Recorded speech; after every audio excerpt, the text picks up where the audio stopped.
제목은 이 고난 주간이라는 제목으로 출애굽기를 나와서 이 고난 주간을 좀 맞이하기 위해서 함께 설교하도록 하겠습니다. 특별히 이게 금요 심야기도회 때 우리 쭉 구원의 절기 하고 있는데요. 이번 주에는 이제 부흥사경회여서 이제 오늘 고난 주간에 대한 이 말씀을 통해서 깊이 고난 주간을 보낼 수 있기를 바랍니다. 오늘은 종려 주일입니다. 이 종려주일은 어떤 날일까요? 종려주일은 십자가 순환을 위해 예수 그리스도가 예루살렘에 공식 입성하는 날을 축하하는 그런 주일입니다. 만왕의 왕이신 예수님께서 어린 나귀를 타고 겸손한 인간의 모습으로 예루살렘에 입성하실 때 사람들이 이 종려나무 가지를 흔들며 주님을 맞이했던 그런 풍습에서 유래되었습니다. 이 종려 주일이 지나면 곧바로 고난주간이 시작됩니다. 예수님께서 예루살렘에서 금요일에 십자가에 못 박혀 죽으시고 주일 아침 이 부활하시기 전까지의 시간입니다. 이 시간은 주로 예수님의 고난을 묵상하면서 동시에 부활의 소망을 간직하며 지내는 시간입니다. 저는 지금까지 이렇게 그 예수님이 고난 당하시는 거에만 이 고난 주간 집중되어져 있었거든요. 특별히 예수님이 십자가에 못 박히시면서 고통 당하시는 그 모습, 이 감성적으로 얼마나 아프실까 늘 이런 묵상을 했는데 초대교회 성도들은 그런 식의 묵상을 했던 것이 아니라 이 부활의 영광을 생각하면서 고난의 이 고통에 동참하는 거예요. 이게 되게 중요하거든요. 살기 위해 죽는 것이지 죽기 위해 사는 게 아니에요. 부활을 생각하면서 고난을 묵상한다는 거예요. 이게 참 신비하고 심오한 거거든요. 그러면 그 고통을 이길 수 있는 힘이 있게 되는 거죠. 그렇게 한 주간을 보내는 것이죠. 초대교회 교부들은 고난주간을 한 해의 지성소로 간주했다고 제가 계속 말씀드리고 있어요. 지성소로 간주했어요. 그만큼 중요하게 생각했다는 거죠. 또한 이 고난주간은 사순절의 면류관이다 또 이렇게 말했어요. 즉 사순절에 관 씌워지는 마지막 축복이 있다는 거죠. 그 시간이 고난주간이라는 거죠. 가장 하이라이트라는 거죠. 그래서 이 시간에는 완전히 하나님께 집중하는 시간을 가졌어요. 필요하면 휴가를 내서라도 이렇게 완전히 하나님께 집중되어져 있는 시간을 가졌던 것이 고난 주간입니다. 우리도 이 시간에 그런 전통을 좀 본받아서 우리 금식하고 있죠, 계속. 그리고 특별 새벽 기도회 우리 십자가 앞에 선 우리라는 제목으로 우리 몇 주 전부터 제가 책을 나눠주고 우리 사역자들에게 준비할 수 있도록 충분히 묵상할 수 있도록 그렇게 해서 십자가를 깊이 묵상할 수 있는 시간을 가질 거예요. 그리고 초대교회 고난주간의 영성 달력 시간별 복음서 읽기 보면 잠도 없어요. 3시, 5시, 12시 실제적으로 이런 식으로 묵상을 했어요. 그러니까 잠까지 줄여가면서 완전히 그냥 그 복음서 말씀을 묵상하면서 예수님께 완전히 집중했던 거예요. 근데 이렇게 묵상을 하면 좌절하실 것 같아서 3시, 5시, 6시 새벽 기도회니까 요거 합쳐서 9시에 좀 묵상하시고 나머지 건들은 좀 이렇게 그 시간대별로 좀 집중해서 복음서를 찾아서 깊이 한번 묵상해 보십시오. 수림교회 사이클을 한 주간은 요거를 할 거거든요. 그래서 그 예수님께 완전히 집중되는 시간이 고난 주간이에요. 그런 시간을 갖겠습니다. 자, 이렇게 고난 주간을 보내면서 중요한 것은 고난 주간에 가지고 있었던 초대교회 교부들의 묵상과 가르침이에요. 그냥 막연하게 그냥 이렇게 지내는 게 아니라 실제적으로 어떤 묵상을 했고 어떤 가르침이 있었는지 이 초대교회 교부들의 가르침을 생각하면서 그것을 현대적으로 우리에게 좀 적용하면서 이렇게 그 기간을 지내는 게 필요하기 때문에 지금 이렇게 함께 살펴보겠습니다. 먼저 고난주간의 사건을 이 전반적으로 한번 살펴봐야 돼요. 고난주간에는 예수님은 두 장소를 옮겨 다니셨죠. 예루살렘과 베다니, 두 곳을 왔다 갔다 하셨다는 겁니다. 첫 번째로 이제 종려주일이, 오늘이 종려주일이죠. 종려주일이 시작되는 거죠.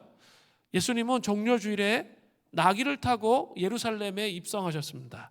그런데 예루살렘 성에 입성하기 전에 하신 말씀이 오늘 본문의 말씀이에요. 누가복음 19장 41절부터 44절을 보세요.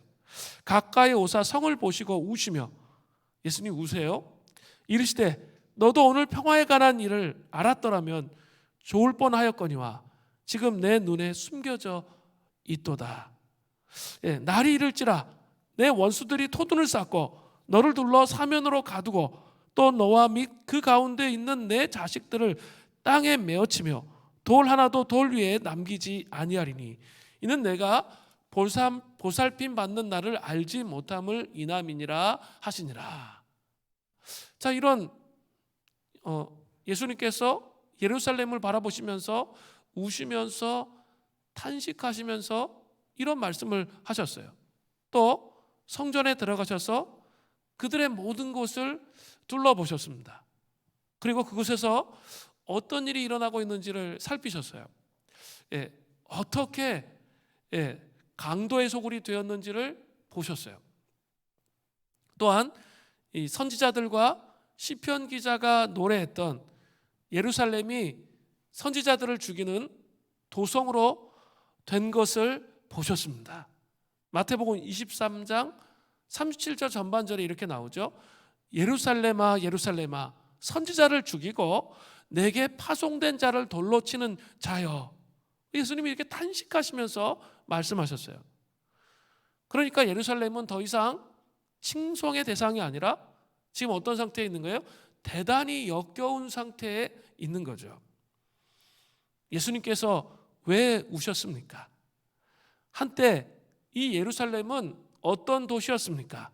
시편 50편 2절에 보면 아주 분명히 나와요.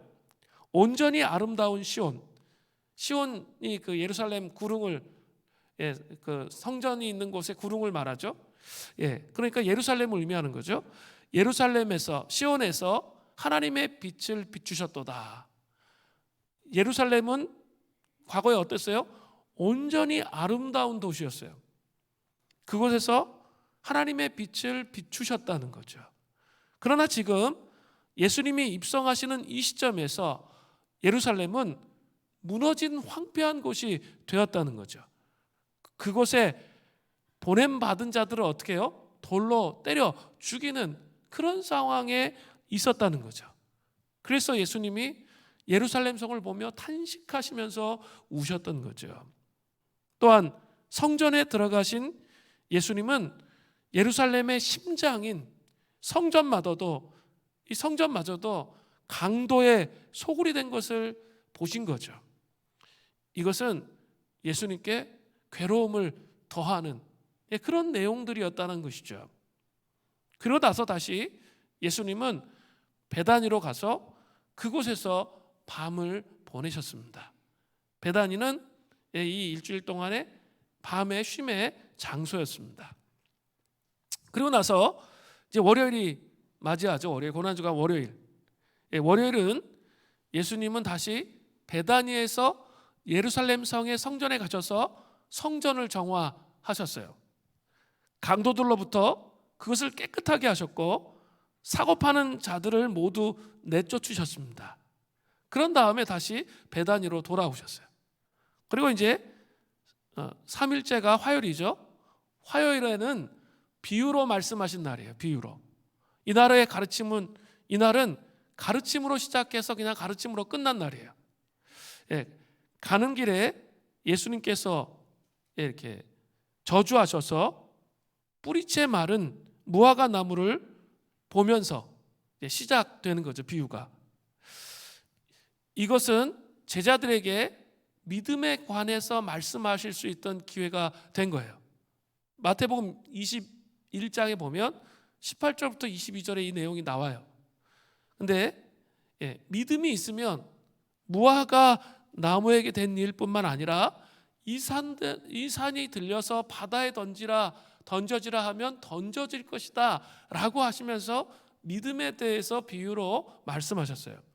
그런 다음에 포도원과 포도원 농부들에 대한 비유, 혼인잔치에 대한 비유, 이런 것을 마태복음 21장에서 22장에 상세하게 말씀하셨습니다. 그래서 화요일은 비유로 말씀하신 그런 날이었어요.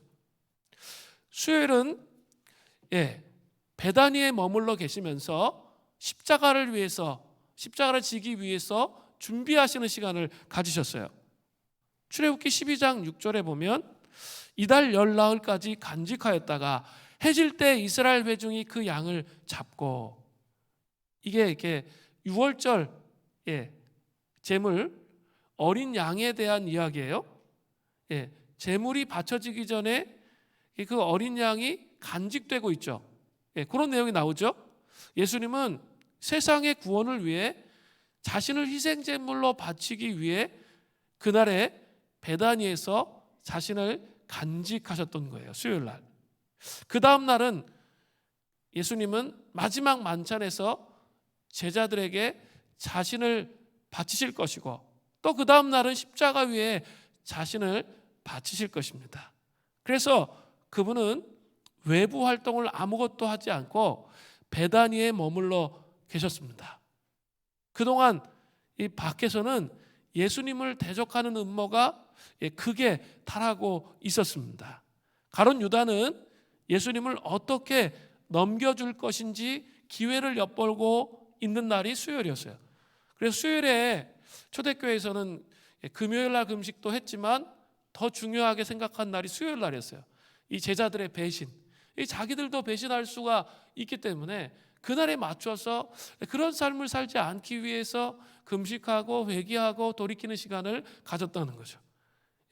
배신의 날이에요.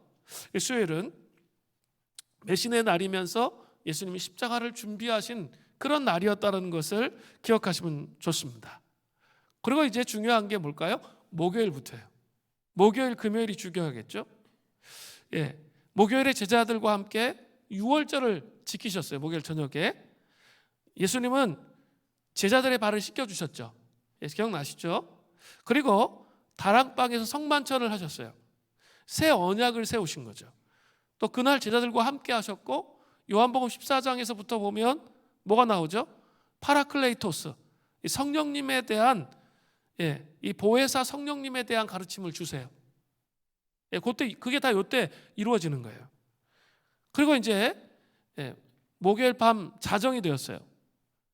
다락방에서 내려와서 제자들과 함께 성전을 향해 걸어가셨습니다. 그 당시 헤롯은 성전 앞에 포도나무 모양의 기념물을 만들어 놓았습니다. 포도나무는 유대 민족의 상징이었기 때문에 헤롯은 유대인들을 기쁘게 하기 위해서 만든 거죠. 헤롯은 이두메 사람이지 이렇게 유대인이 아니었어요. 그렇기 때문에 그들의 마음을 얻기 위해서 포도나무 모양의 기념물, 유대인들을 상징하는 그 기념물을 성전 앞에 만들었다는 거죠. 예수님은 그 포도나무 기념물에 올라가서 제자들에게 말씀하셨어요. 그게 뭐냐면 요한복음 15장이에요. 자, 좀 이해가 되셨죠? 요한복음 15장 5절에 보면 나는 포도나무, 너희는 가지라. 그가 내 안에 내가 그 안에 거하면 사람이 열매를 많이 맺나니 나를 떠나서는 너희가 아무것도 할 수 없음이라 하며 쭉 나오는 그 말씀 있죠. 그게 거기서 이루어진 것입니다. 그 외에 예수님은 유대 전통에 따라서 자정에 성전에 들어가셔서 모든 유대인이 그날 드리는 기도를 드리셨습니다. 그러니까 유월절 전야에 자정에 드리는 기도가 이제 있었다는 거죠. 자정이 아니라 그날 저녁에 이렇게 유월절 맞이하기 전에 새벽에 드리는 기도가 있었는데, 그 기도가 바로 요한복음 17장에 기록되어 있어요.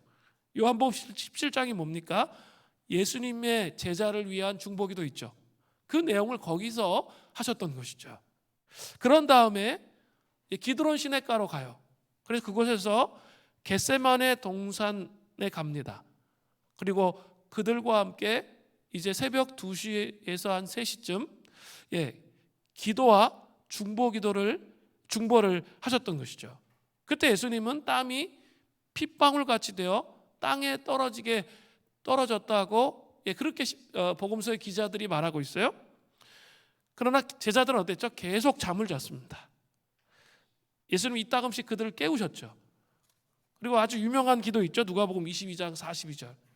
이르시되 아버지여 만일 아버지의 뜻이거든 이 잔을 내게서 옮기시옵소서.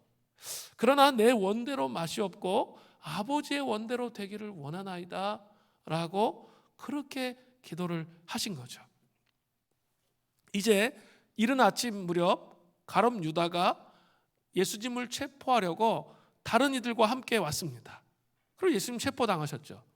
그리고 예수님은 새벽 4시에서 다시 5시쯤 대제사장 가야바의 집에서 첫 번째 재판을 받습니다. 종교재판이죠. 종교재판. 그 종교재판을 받습니다. 그리고 아침에 십자가에 끌려가실 때까지 헤롯과 빌라도 앞에서 민사재판을 받으신 거죠. 그리고 예수님은 십자가에 오전 9시에 못 박히셨죠. 그리고 12시에 온 세상에 어둠이 임했어요. 그리고 3시까지 계속됐고 3시에 운명하셨습니다. 그리고 해질녘에 시체를 십자가에서 내려서 저녁 6시에 무덤에 넣어 두었습니다. 자, 이 정도의 내용을 전체적으로 좀 머릿속에 좀 있어야 돼요. 여기까지가 종료주일부터 금요일까지 한 주간의 사건에 대한 간략한 요약이에요. 상당히 내용이 많죠? 내용이 많아요. 이런 일들이 집중적으로 일어났다는 거죠. 자, 그러면 이 고난주간의 사건들로부터 얻을 수 있는 가르침이 있다는 거죠.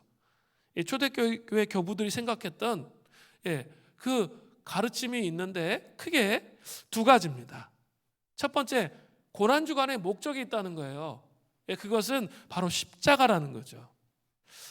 잘 한번 생각해 보세요. 고난주간은 예수님이 예루살렘에 들어가는 것에서부터 시작되죠. 그리고 고난주간의 끝은 예수님께서 나오는 것으로 끝나요. 예수님은 왕으로 들어가셨죠. 종료주일에. 그리고 십자가에 못 박힌 자로 나오셨어요. 그죠? 예루살렘 성에서 십자가에 못 박힌 자로 나오셨습니다. 예수님은 자신을 영광스럽게 하는 찬양 가운데 왕으로 들어가셨습니다. 그러나 나오실 때는 어때요? 모욕과 수치를 입고 십자가에 못 박힌 자로 나오셨다는 거죠. 이게 상당히 아주 깊은 통찰이고 깊은 이렇게 통찰이면서 인상이 깊어요. 이렇기 때문에 예수 그리스도의 진정한 다스리심은 십자가 위에서라는 사실을 분명히 알아야 된다는 거예요. 자, 시편 96편 10절을 보겠습니다. 좀 제가 아주 중요한 얘기들을 해드리고 있어요. 이 종료주의, 고난주의를 지키기 위해서 이 머릿속에 정리가 돼 있어야 제대로 지킬 수 있기 때문에 제가 이 말씀들을 드리는 거예요. 시편 96편 10절에 보세요. 모든 나라 가운데에서 이르기를 여호와께서 다스리시니 세계가 굳게 서고 흔들리지 않으리라. 그가 만민을 공평하게 심판하시리라 할지로다. 여호와께서 다스리시니 거기에 밑줄을 그으세요. 이 구절이 있는데 성 어거스틴은 그가 해석하기를 유대인들이 고대 70인역에서 성경을 히브리어에서 헬라어로 번역할 때 나무라는 단어를 누락시켰다는 거예요. 나무라는. 원래 나무라는 단어가 있다는 거예요. 그러니까 예수님께서 나무 위에서 다스리니 이렇게 번역을 해야 된다는 거예요. 나무 위에서 다스리시니, 여호와께서 나무 위에서 다스리시니. 이것이 고난주일의 본질이라는 거죠. 아주 심오해요. 이것이 바로 고난주일의 본질이라는 거죠. 나무는 바로 십자가를 의미하는 거죠. 그죠? 우리도 이렇게 이 고난주간의 의미를 잘 이해하는 게 필요해요. 우리는 이렇게 고통과 고난 이런 것들을 자꾸 피해 가면서 살기를 원해요. 그냥 삶에 이렇게 힘들고 어려운 고통이 있으면 어때요? 저도 그럴 때가 많은데 그냥 덮어두고 이걸 주님 앞에 이 고통을 주님 앞에 들고 나가기보다는 그걸 덮어버리고 그 부분만은 그냥 어둠이 돼서 그냥 방치하면서 살아갈 때가 많이 있어요. 근데 그렇게 살면 안 된다는 거예요. 십자가는 그걸 의미하는 거예요. 그렇게 살면 안 되고요. 그 고통과 고난에 직면해야 된다는 것, 대면해야 된다는 거죠. 그리고 그 대면함을 통해서 고통과 고난만 보는 게 아니라 고통과 고난을 통과하면서 뭘 보는 거예요? 부활의 영광을 보는 거예요. 부활의 영광을 보면서 이 고통과 고난을 통과하면 그 고통 속에서 십자가의 영광을 경험하게 된다는 거죠. 어떤 분은 이렇게 이 고난과 고통에 대해 거의 얘기하지 않고 부활의 영광만 계속 얘기하는 그런 신학들이 있어요. 잘못된 거죠. 반대로 또 목적이 없어 계속 고난만 얘기해. 그것도 잘못된 거예요. 이게 동시적으로 같이 있어야 된다는 거죠. 딱 고난이 올 때 그걸 회피하는 게 아니라 고난에 맞닥뜨리라는 거죠. 그게 고통스럽고 아프고 힘들어요. 그죠? 고통스럽고 아프고 힘들어요. 그런데 우리에게 뭐가 있는 거죠? 부활의 소망이 있는 거잖아요. 그 부활의 소망을 생각하면서 견디고 인내하는 거예요. 근데 분명히 일어났는데 아닌 것처럼 이렇게 되면 어떻게 해요? 내 내면의 혼의 도시에 뭐가 돼요? 그 부분이 어둠이 되는 거예요. 거기에 그리스도의 통치가 없는 거예요. 그 잊어버린 게 아니에요. 그냥 자기의 내면 속에 꾸겨놓은 거죠. 그렇기 때문에 이 고통을 통과해야 되는데 그 통과하지 않고 십자가를 통과하지 않고 그냥 내버려뒀기 때문에 내면에 그 어두움이 자리 잡게 되는 거죠. 혼의 도시가 황폐하게 되는 거예요. 예수님을 믿고 있는데 예수의 생명이 어떻다고요? 씨앗 형태로 주어진다고 계속 말씀을 드렸잖아요. 생명이 씨앗처럼 이렇게 자기 영 안에 자리 잡는 거예요. 그런데 혼은 여전히 우리의 죄악과 우리의 허물로 인해서 타락하여 있고 무너져 있는 부분들이 있어요. 이 부분들이 이제 온전한 그리스도의 통치로 이게 변화되도록 하는 그 과정을 가야 되는데 이 영역을 그냥 어둠에게 맡겨버린 거죠. 자, 그게 무너져 있는 상태로 있게 된다라는 거죠. 그렇기 때문에 그 고통에 맞닥뜨리는 거예요. 그리고 부활의 소망을 가지고 그것들을 이겨나가는 것이 필요하다는 것이죠. 그게 바로 나무의 십자가의 의미라는 것이죠. 잘 한번 생각해 보세요. 예수님은 왕으로 예루살렘에 들어가셨죠. 온 무리들이 큰 소리로 찬양을 했습니다. 그러나 짧은 시간이 지난 뒤에 찬양했던 그 사람들이 예수님을 십자가에 못 박으라고 요구했습니다. 예수님은 예루살렘에 들어가셨을 때 큰 소리로 찬양하는 사람들을 주목하거나 그들에게 시선을 고정시키지 않으셨어요. 예수님은 당신이 가고 있는 그 목적을 향해서 어떻게 해요? 시선을 고정시키고 있으셨다는 거죠. 그게 뭡니까? 바로 십자가입니다. 우리가 만일 예수님의 입장이라면 즉 왕의 행차로 도성에 들어가는데 큰 소리로 막 환호하고 축하하고 칭찬의 소리를 막 들었다면 우리는 아마도 그곳에 계속 머물러 있기를 간절히 원할 것입니다. 그리고 그곳에서부터 결코 나오지 않을 거예요. 근데 예수님이 예루살렘에 입성하신 주요한 목적이 무엇입니까? 바로 십자가였다는 것이죠. 예수님의 십자가의 목적을 이루고자 했던 것은 그 예수님이 십자가의 목적을 이루고자 했던 것은 무엇 때문입니까? 그것은 삼위일체 하나님의 영원한 경륜에 따른 아버지의 뜻이었기 때문입니다. 예수님은 아버지께 순종하고 그분을 기쁘시게 해드리기를 간절히 원하셨습니다. 요한복음 8장 29절 중반절에도 이런 말씀이 나와요. 나는 항상 그가 기뻐하는 일을 행함으로. 예수님은 항상 하나님이 기뻐하시는 일을 행했다라고 말씀하세요. 십자가 그 자체만이 그분의 목적이었다면 힘들 수도 있었습니다. 십자가는 치욕과 수치이기 때문에 십자가의 수치에 있어서 가장 어려운 것 중에 하나는 뭐냐면 영광의 순간에 그 수치를 받아들이고 영광에서 벗어나야 한다는 사실이에요. 뭐 이런 얘기들이 있잖아요. 이 부자가 가난해지면 견디기가 너무 힘들다고. 근데 그냥 가난하게 살았던 사람이 가난하면 그래도 그것은 버티고 인내할 수 있다고 이야기하잖아요. 근데 예수님 지금 어떻게 하신 거예요? 막 영광과 칭찬을 막 받다가 가장 밑바닥의 치욕과 수치를 받는 그런 상황으로 갔다는 거죠. 이렇게 옮겨간다면 사실상 그것은 견디기가 불가능한 그런 상태가 된다는 거죠. 그러나 역설적이게도 십자가가 예수 그리스도께 씌울 수 있었던 것은 아버지를 위해 그리고 세상의 구원을 위해 그 길을 그 목적을 분명히 알고 계셨기 때문에 예수님은 십자가를 기쁨으로 감당할 수 있었다는 거예요. 히브리서 12장 2절 중반절에 보세요. 이런 말씀이 나와요.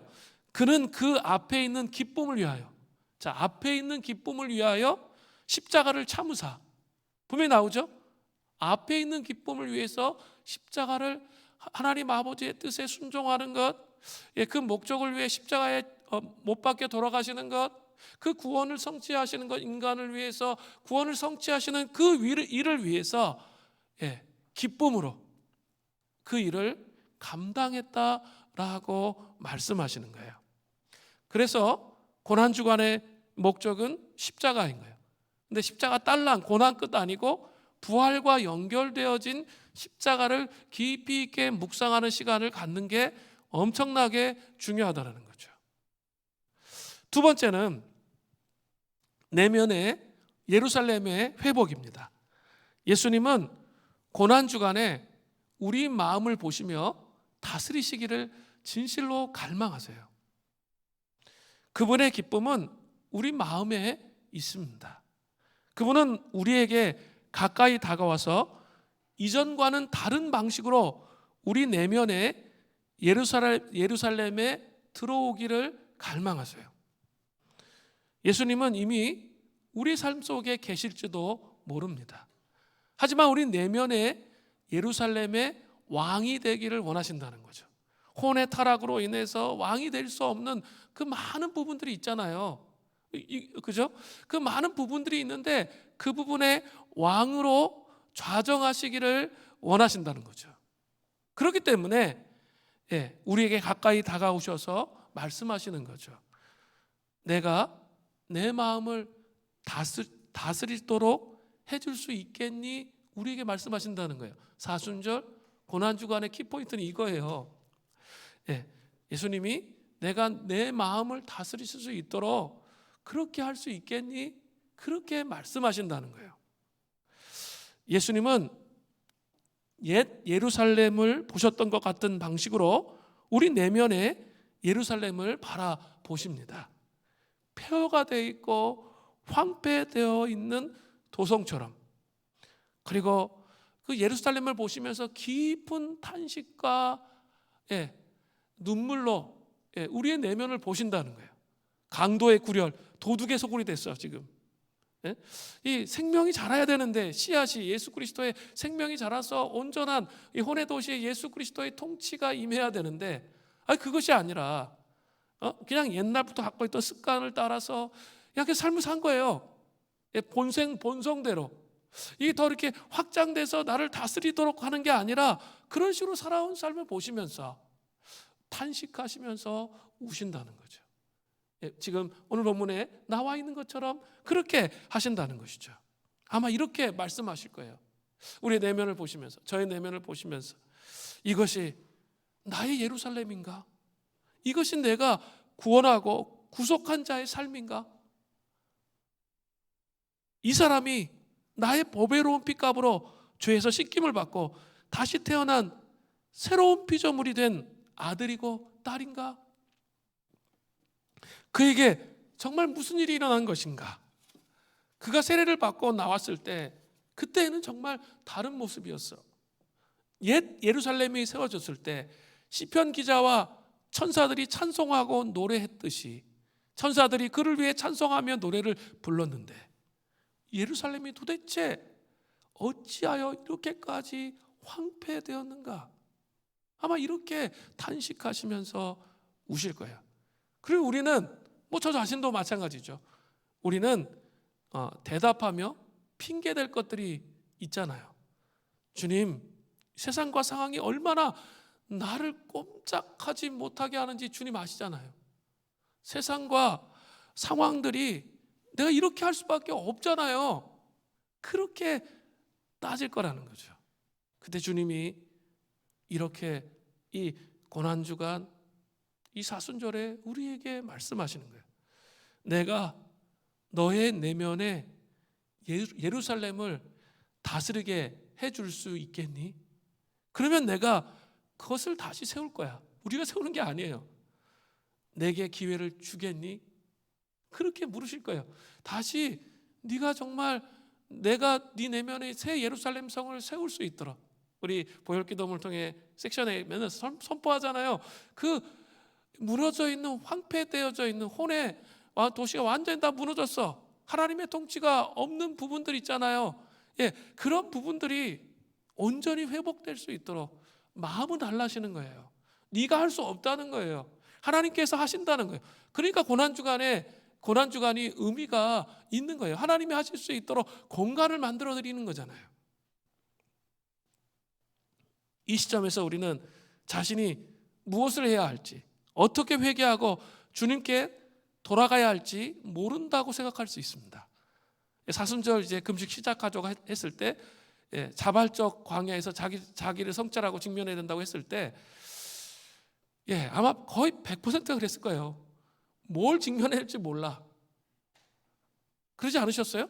뭘 직면해야 될지 그런 내용이 전혀 정리가 안 돼요. 타락한 혼의 생각으로는 이 정리가 전혀 안 되거든요.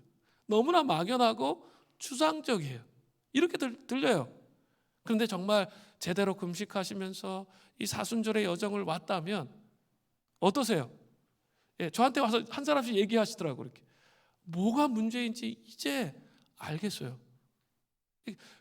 뭐가 문제인지 이제 알겠고, 이 문제를 하나님께서 해결하기를 원하신다고 그렇게 저한테 얘기해 주더라고요. 우리는 모를 수 있어요. 또 고난주간에 그동안 40일 동안 사순절 기간에 여러분 집중 못했다 할지라도 이 고난주간에 또 집중하려고 할 때 자기의 문제가 뭔지를 모를 수 있어요. 그렇지만 예수님은 생명의 왕이시며 온전한 빛이시기 때문에 이게 추상적으로 들리면 안 돼요. 생명의 왕이세요. 그리고 온전한 빛이시기 때문에 우리의 닫힌 문을 여세요. 그리고 우리의 걸음을 인도하십니다. 예수님은 우리를 용서하시고 성결하게 하시며 변형시키십니다. 예수님은 변하기 원하는 사람을, 이 체인지, 진짜 자기가 변하기 원하는 사람을 변형, 트랜스폼 시킨다는 거죠. 변형을 시키신다는 거죠. 예수님은 인간 혼의 내면에 깊은 부분이 어떤 구조를 갖고 있는지 이해하시는 그런 분이세요. 인간의 혼은 예루살렘이 되도록 창조되어진 거예요. 그 고난주간은 바로 우리의 혼이 이 내면의 예루살렘으로 회복되는 너무나도 중요한 지성소의 주간인 거예요. 우리 다른 거에 집중하면 안 돼요. 이 한 주간은 1년에 이 한 주간은 휴가를 내서라도 정말 이 지성소의 주간에서 무너져 있는 새 타락해 있고 죄로 인해 타락해 있고 내가 신경 써버리지 않음을 통해서 완전히 무너져 있는 고통을 회피함을 통해 무너져 있던 이 부분들에 대해서 집중해야 돼요. 그리고 그 지성소에서 주님이 내 새 마음의 예루살렘을 다스리시고 통치하게 하셔서 새 예루살렘 성으로 세워지도록 그렇게 해야 한다는 거죠. 초대교회 교부들이 교회의 절기에 따른 기도와 예배를 제정했을 때 우리가 매년 반복만 하는 의식이나 단순한 관습을 세운 게 아니에요. 저는 지금까지 그렇게 생각했어요. 누가 이거 사순절 만들었어? 짜증나. 금식하기 너무 힘들어. 저 그랬거든요. 금식하기 진짜 힘들었거든요. 저는 새벽에 일찍 일어나잖아요. 그래가지고 이렇게 금식하려면 시간이 막 10시간씩 막 넘어. 그러니까 너무 막 금식하기 막 힘들어. 그리고 이제 뭐 수련회 가기 전에 40일 금식하면 너무 힘들어. 이 막 한 12시쯤 되면 이제 막 금단 현상이 일어나. 밥 먹고 싶어가지고 막. 그런 경우들이 되게 많았어요. 그리고 사순절, 그리고 또 이 사순절에 뭐 설교할 것도 뻔하고 다 맨날 그러니까 이제 그만왔으면 좋겠어. 저는 이 절기에 대해서 그렇게 생각했던 사람, 그만왔으면 좋겠어. 이거 누가 만들었어 도대체, 짜증난다. 막 이렇게 생각하고 있었는데, 제가 이번에 금식하면서 참 놀라운 영적 힘을 발견했어요. 이게 교회의 영적 유산이었구나, 이런 거였구나 라는 걸 알게 됐는데, 하나도 배고프지가 않았어. 금식을 하는데 하나도 배고프지 않더라고. 왜 배고프지 않냐면, 많은 그리스도인들이 이 사순절에는 집중해서 함께 공동체적으로 주님을 찾아요. 그래서 주님을 만나기를 원해요. 십자가를 경험하기를 원해요. 그러니까 저도 그 공동체의 한 일원이 되는 거예요. 그러니까 있죠. 그러니까 수련회 갈 때 40일 기도하는 게 진짜 힘들었는데, 거의 뭐 맨땅에 헤딩에 그냥 막 그렇게 해요. 근데 이 40일 동안은 정말 수월했어요. 그리고 이렇게 하나님께 완전히 집중되는 거예요. 제가 그런 말씀을 드렸잖아요. 초대교회 금식은 월요일부터 금요일까지 하고, 토요일 날은 야채를 먹고, 그다음 주일 날은 이제 성찬식 하고, 그 다음부터 고기를 먹었어요. 이렇게 시간을 보내는 거예요. 자, 그냥 있죠. 40일 동안 아침 금식 쭉 하는 게 편할까요? 편하지 않을까요? 편해요. 그리고 금식하고 있는지도 몰라. 루틴이 돼가지고. 그런데 밥을 또 먹어. 그리고 고기도 먹어. 그리고 또 월요일부터 또 시작해. 이렇게 되면 어떨까요? 고통이 배가 되는 거죠. 습관이 안 되는 거예요. 그리고 제가 고기를 또 어떤 경우는 고기를 금식했다 그랬죠. 그 금식한 이유는 뭐라고 그랬어요? 고기 사 먹을 돈으로 구제했던 거예요.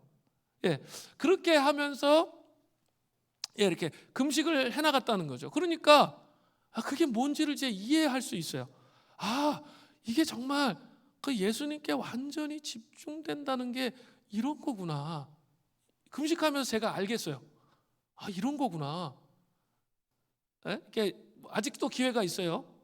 일주일 동안 한번 이 교회력의 전통에 따라 모든 전 세계 교회가 함께 기도하며 씨름한다는 거, 하나님께 나간다는 게 어떤 것인지 제 영혼 안에 딱 경험이 되더라고요.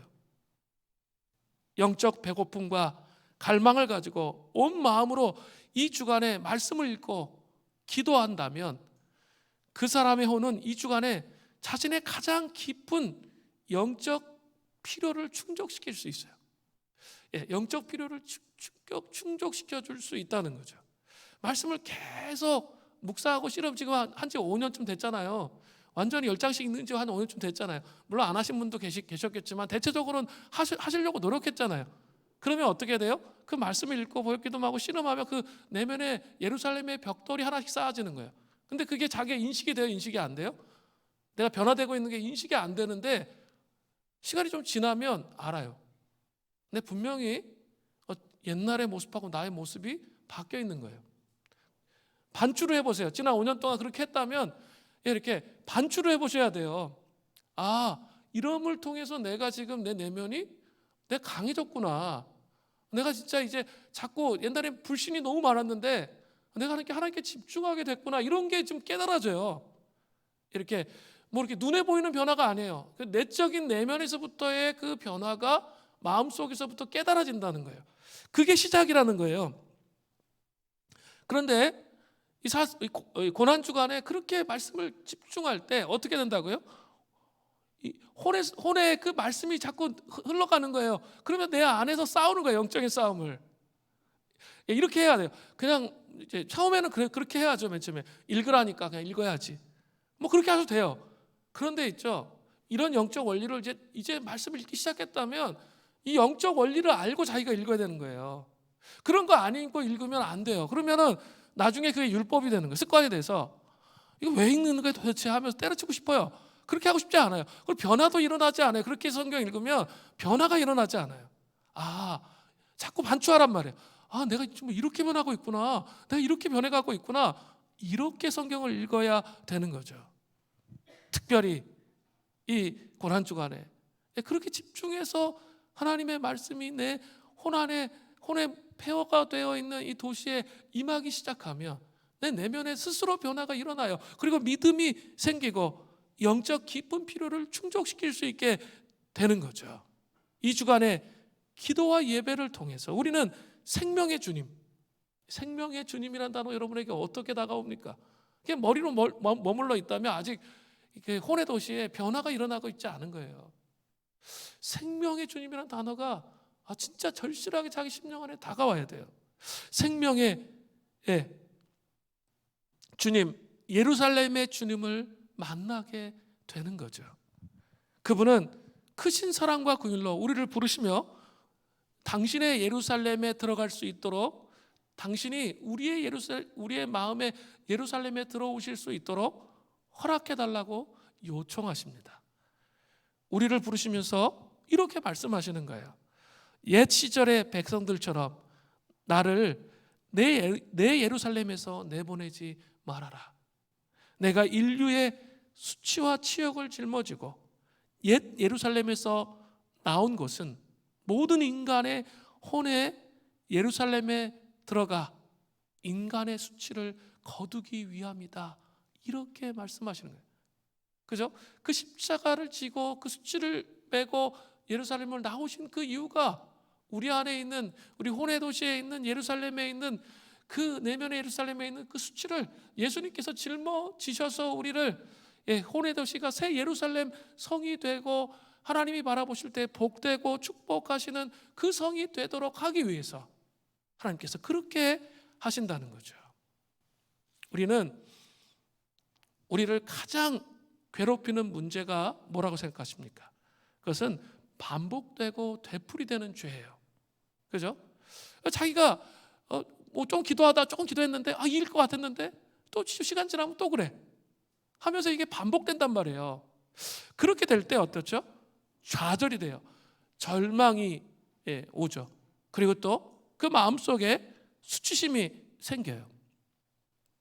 우리의 삶 가운데 흔히 경험하는 이 무의미함과 또 닫힌 문은 인간 혼의 수치심과 고통을 가져다 줍니다. 하나님과 멀어졌을 때 우리의 삶에는 수치심, 비방, 고통, 혼란, 빈곤함, 피로, 지침, 메마름, 당혹감, 시기, 질투, 교만 막 이런 것들밖에 남아있지를 않아요. 그러니까 하나님을 대적하고 그냥 나 혼자 내 마음대로 독립하며 살아가면 행복할 것 같은데 절대 행복하지가 않아요. 그 폐허가 된 예루살렘 성 안에는 이런 더러운 것들만 가득 차 있단 말이에요. 그러니까 삶이 주님을 떠나면 행복할 것 같죠? 행복하지가 않다니까요. 더 지옥 같아요. 지옥 같고 해결책이 없기 때문에 탄식하고 점점 그 속박 속에서, 마귀의 속박 속에서 절망하며 죽어갈 수밖에 없게 되는 것이죠.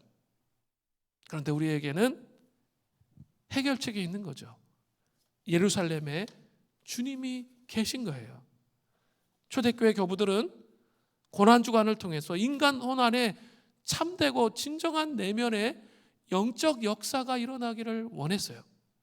예수님은 예루살렘의 진정한 왕인 자신을 우리 가운데 모셔드림을 통해 폐허가 된 우리 내면의 혼의 도시가 새 예루살렘이 되기를 원하신다는 거죠. 어떤 사람의 내면에는 예수님이 완전히 잊혀져 있어요. 그래서 마치 자신의 삶의 밖에 계신 분인 것처럼 느껴지는 분들이 있어요. 또 어떤 분들은 예수님이 계시긴 한데 배 밑바닥에서 주무시고 계시는 것처럼 자기 삶의 한 구석으로 내쫓아 버린 그런 분들이 있을 수도 있습니다.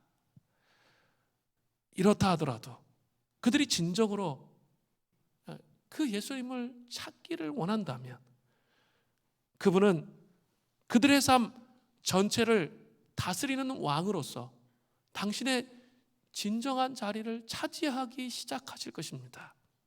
그 결과 인간혼의 수치는 거치고 상처는 치유되고 필요는 채워지고 평강으로 충만하게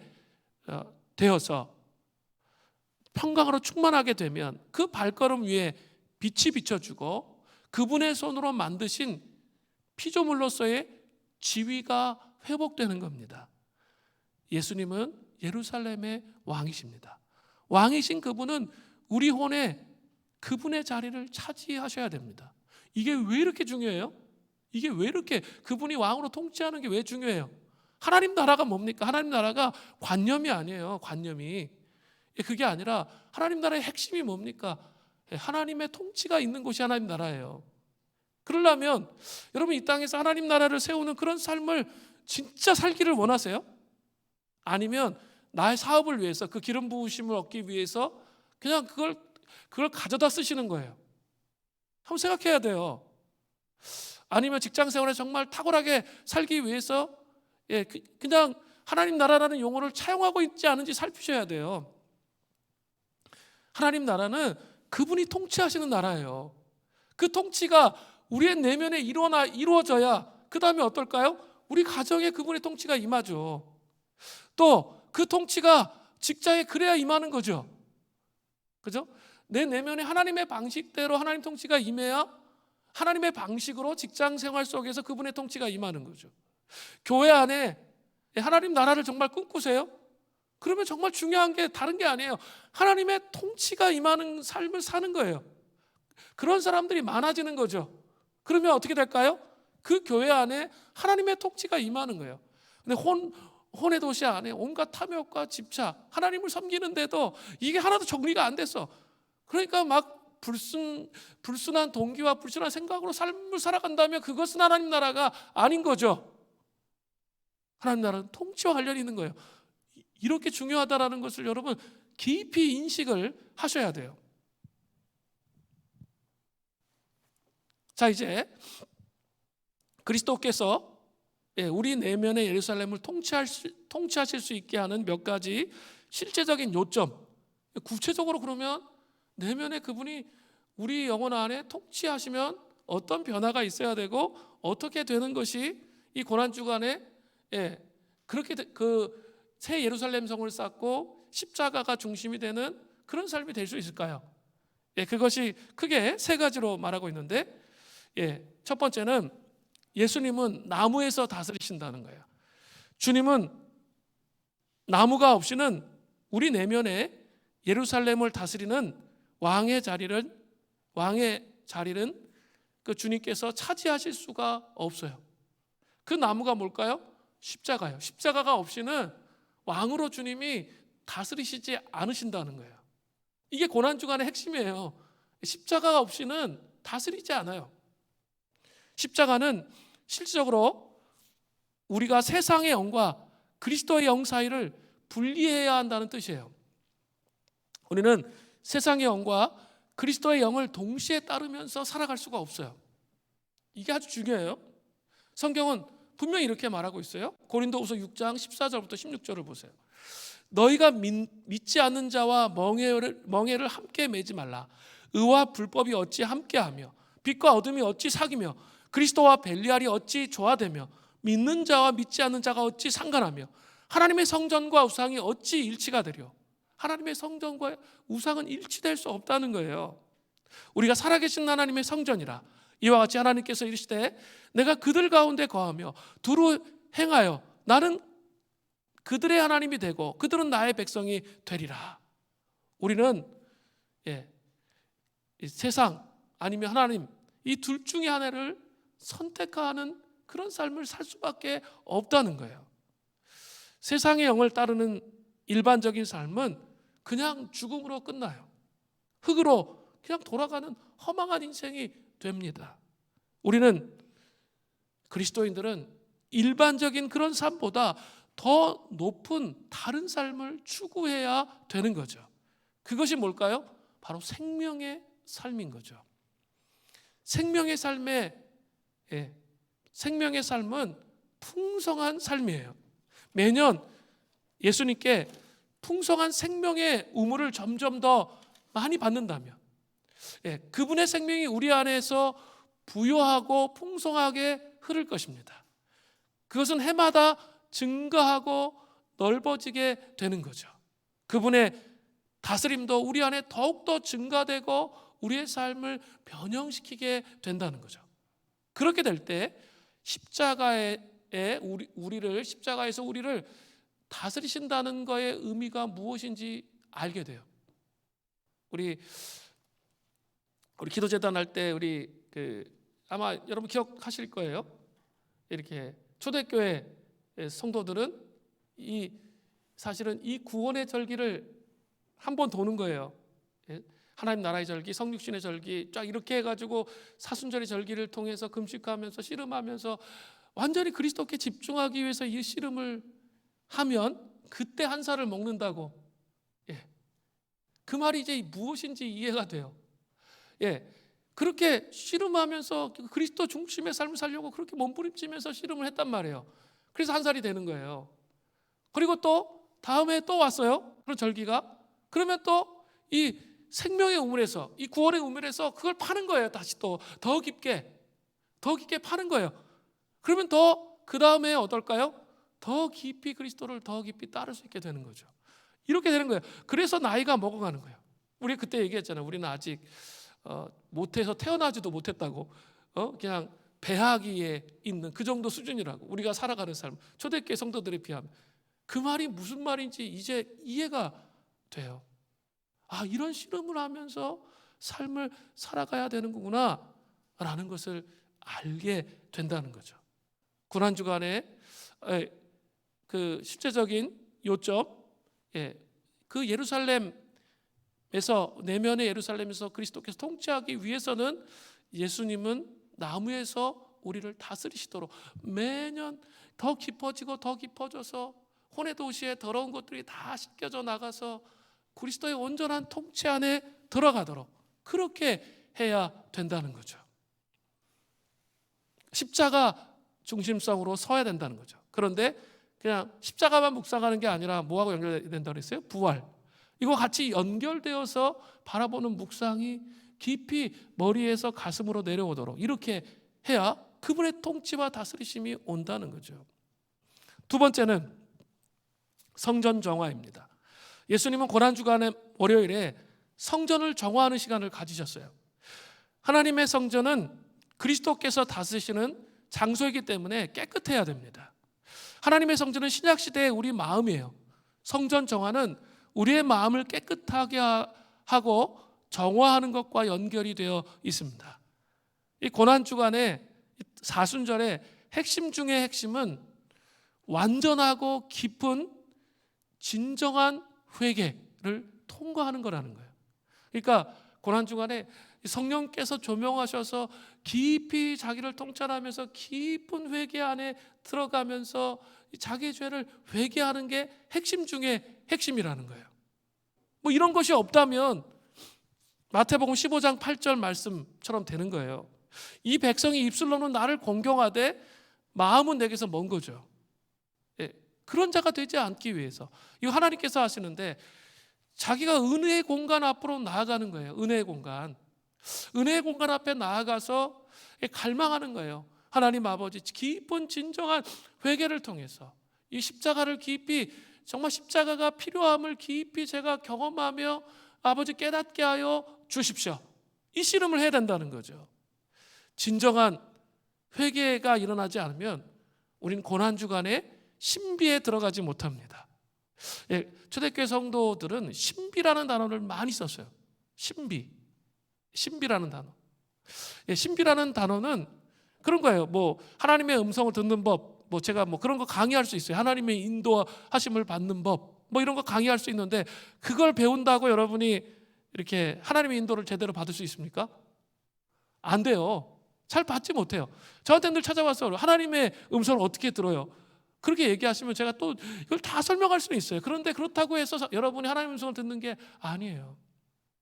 이 혼의 도시 안에서 이 내면에 이 더러운 것들이 씻겨 나가면서 정화되고 씨름하다 보면 자기가 전혀 생각하지 못했는데 그때부터 하나님 음성이 들려요. 예, 말씀을 통해서 하나님께서 말씀하시는데 이게 명확해져요. 그러면서 하나님께서 나를 이끄시는구나, 이걸 알게 되는 거예요. 이런 게 없다면 아직 혼의 도시에 너무 많은 문제들을 안고 있는 거예요. 예, 해결되지 못한 문제들을 안고 있으니까 어때요? 하나님의 음성을 들을 수가 없는 거예요. 예, 그 씨름이 먼저 이루어져야 된다는 거예요. 그러면 자연스럽게, 너무나 자연스럽게 마음에 이 확정이 돼요. 그럼 하나님께서 이끄시는 게 경험돼요. 그게 신비예요. 때로는 이거를 말로 표현하기가 어려워요. 그죠? 경험되어지는 거거든요. 그렇기 때문에 구원도 신비고, 이 고난주간에도 이 내용들이 신비해요. 생명의 능력, 빛의 능력, 이런 말을 설명했을 때 여러분 그냥 머리로 그냥 이렇게 넘어가면 아무 의미가 없어요. 그게 진짜 존재 안에 새겨지는 것, 그게 신비라는 거예요. 그 은혜가 있어야 되는 거죠. 고난주간은 넘어감의 주간이에요. 우리는 죽음의 길을 넘어가야 합니다. 하나님과 멀어지는 소원해진 삶으로부터, 또 죄로부터, 나태함과 게으름으로부터, 영적인 냉담함으로부터, 미지근함으로부터 회개를 통해 넘어가는 그 은총이 있어야 이 사순절의 십자가의 의미가, 이 고난주간의 십자가의 의미가 가슴에 새겨지는 거예요. 지성소의 핵심 중에 핵심은 진정한 회개예요. 성령께서 오셔서 우리를 이끄시는 대로 깊이 회개하는 거예요. 지 혼자 앉아서 그냥 추상적으로 회개하는 거 말고요. 정말 씨름하면서 하나님께서 알게 하시는 거예요. 너무 잘된 게 우리 부흥사경이 했잖아요. 이런 의도를 갖고 한 건 아니었는데 미루다 보니까 이렇게 하게 됐는데 대박을 쳤네요. 이렇게 하나님께서 알아서. 근데 여러분 하시면서 뭘 하세요? 기도하면서 이렇게 막 많이 우시고 막 이렇게 하시더라고요. 그게 뭐 하는 거예요? 성령님의 임재 안에 깨달아지는 거잖아요. 그게 뭐예요? 복이에요. 그걸 통해서 그 임재의 공간에서 하나님 앞에서 회복하는 거 길로 갈 수 있다는 거예요. 그 다음에 세 번째, 이제 주님이 고난주간에 하신 비유의 말씀에서 강조된 세 가지 주요 단어의 초점에 좀 맞춰보겠어요. 이게 고난주간을 통과했을 때, 부활주일이 딱 됐을 때 여러분들이 이런 것들이 자랐다면 여러분은 이 고난주간을, 사순절을 정말 잘 보낸 거예요. 그것은 믿음과 사랑과 겸손이에요. 겸손은 그 예수님께서 제자들의 발을 씻겨주시잖아요. 그것과 관련이 있고, 믿음과 사랑은 예수님이 화요일에 말씀하신 비유 있죠. 그 가르침에서 오는 거예요. 십자가는 주님의 통치의 표시일 뿐만 아니라 눈을 들어 십자가를 여러분이 정말 바라본다면 우리에게 능력과 힘이 부여된다는 거예요. 그것은 세상과 그리스도 사이를 분리하도록 그들에게 도움을 줍니다. 이것은 산에 가서, 그러면 그리스도인들은 다 산에 가서 따로 세상에 영향받지 않고 따로 산에 가서 살아야 된다는 것을 의미하지 않습니다. 세상에 살면서도 세상 또는 세상의 영이 우리 안에 들어오는 것을 허용하지 않는 것을 의미하는 거예요. 이게 중요해요. 세상이 살아요. 세상의 영이 우리에게 영향을 주는데 우리 안에 들어오지 않는 거예요. 우리는 세상에 있지만 세상에 속해 있지 않은 사람들이잖아요. 참으로 십자가는 우리에게 이 분리를 행할 수 있는 능력과 힘을 주는 거예요. 그러니까 십자가의 능력을 딱 바라보는 자는 세상의 영의 영향들이 우리 속에 들어오지 못하도록 한다는 거죠. 이 머릿속에 십자가가 딱 이렇게 세워져 있어요. 중심에 딱 세워져 있어요. 그 능력을 자꾸 바라보면 이게 못 들어온다는 거예요. 근데 이걸 안 바라보니까 자꾸 들어오는 거죠. 자기 복잡한 생각, 이게 다 자꾸 들어오고, 막 시기하고 질투하는 마음 자꾸 들어와, 미워하는 마음 자꾸 들어와. 그러다 보니까 변화가 없는 거예요. 그것을 막아낼 수 있는 방법, 그게 뭐라고요? 십자가의 능력과 힘을 바라보는 것이죠. 자, 이런 십자가의 능력과 힘을 바라보면 우리 가운데 십자가가 정말 중심에 딱 새겨져 있어요. 부활과 연결된 십자가, 이게 딱 중심에 새겨져 있으면 그 다음에 우리 마음속에 자라는 게 있어요. 이 세 가지예요. 믿음과 사랑과 겸손이라는 거예요. 믿음은 무화과 나무 무화과 나무가 너무 빨리 말라버려 제자들이 놀랐을 때 예수님께서 그들에게 말씀하셨습니다. 마태복음 21장 22절에 너희가 기도할 때 무엇이든지 믿고 구하는 것은 다 받으리라 하시니라.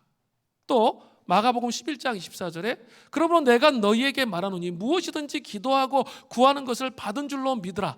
그리하면 너희에게 그대로 되리라. 뭡니까? 이게 뭐 긍정적인 믿음. 그래가지고 이렇게 할 수 있다. 그렇게 믿으면 다 돼. 지금 그걸 말하는 걸까요? 아니에요.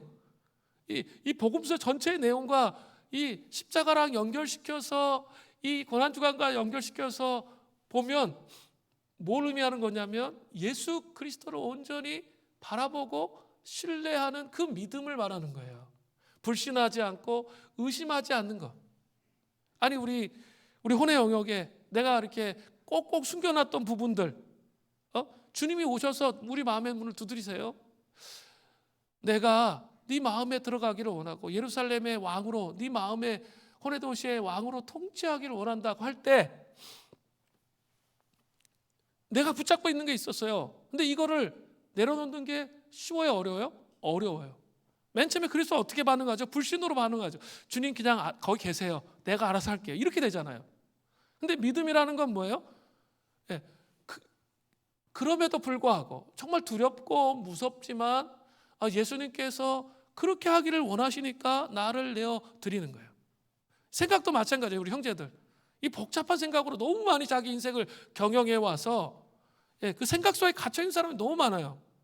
그런데 주님께 맡기는 게 두려운 거잖아요. 근데 그때 뭐 하는 거예요?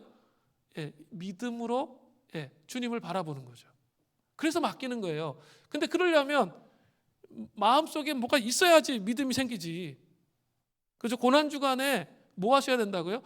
예수님이 어떤 분이신지 이 고난주간에 이 마음속에 새겨지는 게 있어야 믿음이 생긴다는 거예요. 그냥 아무것도 믿을 수 없는데 믿을 수 있어요? 그게 맡길 수 있어요? 전혀 맡겨지지 않아요. 근데 자기 존재 안에서 그분에 대한 신뢰가 생기는 건 언제예요? 그분에 대한 믿음이 자랄 때예요. 이 사순절을 계속 보내가 또 보내고 또 보내면서 이 존재 안에서 자꾸 믿음이 자라는 거예요. 그러면 어떨 수 있죠? 그렇게 될 수 있어요. 그러니까 이 부활절을 맞이할 때, 부활의 기쁨으로 충만해질 때 그냥 감정적으로 충만해지는 것을 생각하시면 안 되고요. 정리를 해보세요. 내가 정말 믿음이 자라고 있는가? 내 주님을 따르는 그 믿음을 이미 자라고 있는가? 지금 상황이 너무 어려운데 내가 정말 주님의 선하심, 신실하심을 내가 묵상했기 때문에 그분을 따르고 있는가? 이걸 생각해 보셔야 돼요. 이걸 점검해 보라는 거죠. 그러면 이 사람 안에 십자가의 능력과 영광이 있는 거예요. 잘하고 있는 거예요. 두 번째는 사랑이에요. 우리는 사랑을 통해서 예수님을 구할 수 있습니다. 그분은 사랑이시기 때문에 그래요. 이때 그분을 구하는데 동기를 명확하게 하는 게 중요해요. 그분 자체를 구해야 된다는 거죠. 다른 목적을 구하면 안 돼요. 우리 40일 동안 우리 가정을 위해서 또 자기의 내면의 상처를 치유받기 위해서 기도하고 이런 거 중요해요. 근데 그게 기도하다 보면 주객이 전도돼. 이렇다면 예수님을 사랑하는 게 목표예요. 예수님을 더 사랑하는 게 목표예요. 그리고 예수님이 나를 사랑한다는 걸 깊이 깨닫는 게 목표예요. 그런데 그게 아니라 다른 게 목표가 돼버렸어. 이렇다면 여러분 잘못된 길을 온 거예요. 그걸 회개해야 돼요. 그리고 정말 그 예수님을 깊이 사랑하는 길로 가게 된다는 거죠. 이 고난주간을 깊이 지나면 지날수록 그분의 신비가 내 영혼 안에 새겨지면서 정말 예수님 정말 사랑할 수밖에 없는 분이구나, 이걸 이해하게 된다는 거예요. 그리고 그분을 온전히 사랑할 수 있게 된다는 거죠. 자꾸 이 타락한 혼에서 자꾸 이용하려고 하잖아요. 사업에 기름 부으심, 직장에 탁월함, 이런 것들 자꾸 통해서 예수님을 통해서 이용하려고 하는 마음을 자꾸 깨트려야 돼요. 그거는 그냥 성경에 되어 있잖아요. 내가 정말 주님 사랑하면 따라와요. 근데 우리는 이게 목적이야. 그래서 주님을 따라. 이게 잘못된 거예요. 그게 아니고요. 정말 온전히 예수님 사랑해 보세요. 그러면 하나님께서 먹고 사는 것 성경에 다 돼 있잖아요. 하나님 다 책임져 주세요. 그리고 진짜 이끌어 주신다니까요. 이걸 믿어야 돼요. 그걸 경험하게 되는 게 신앙이에요. 그분은 우리를 사랑하시기 때문이죠. 세 번째는 겸손이에요. 만약 예수님이 누군가의 삶을 다스리러 오셨는데 그 사람의 자아가 자기 스스로가 그거를 막 거부하고 자꾸 자기가 지배하려고 막 고집을 부려 그것을 발견하신다면 그분은 우리의 마음의 보좌를 떠나실 겁니다. 그 이유는 그분의 보좌가 겸손과 온유의 보좌이기 때문에 그래요. 시편 89편 14절에 의와 공의가 주의 보좌의 기초라 인자함과 진실함이 주 앞에 있나이다. 의와 공의, 인자함과 진실함이 주의 보좌의 기초예요. 또 마태복음 11장 29절을 보세요. 나는 마음이 온유하고 겸손하니 나의 멍에를 메고 나를 배우라. 그리하면 너희 마음에 쉼을 얻으리니. 주님 온유하세요. 그죠? 그분의 온유하신 통치가 우리 안에 오도록 우리를 겸손히 낮추어야 돼요. 그분이 우리의 마음속에 들어오셔서 통치하시도록 자기를 낮춰야 돼요. 교만해가지고 그냥 내가 다 할 수 있어요. 그렇게 생각한다면 그분은 우리 마음을 통치하시지 않을 거예요. 그런 상태, 피폐하고 황폐되어진 신앙생활에 계속 삶을 살아갈 수밖에 없다는 거예요. 부활절이 됐어요. 그래 기쁨이 충만해졌어요. 그럼 이 세 가지를 이 세 가지가 자랐는지 생각하라는 거예요. 또 앞에 거 생각해야겠죠. 나무에서 다스리시는 예수가 내 마음의 중심에 능력으로 임하고 있는가? 성전 정화를 통해 깊은 회개가 있었는가? 믿음과 사랑과 겸손이 내 영혼 안에서 과거보다 자라나고 있는가? 그렇다면 여러분은 고난주간을 잘 보내신 거예요. 그 고난주간을 잘 보내시는 은혜가 있기를 바랍니다. 자, 우리 이제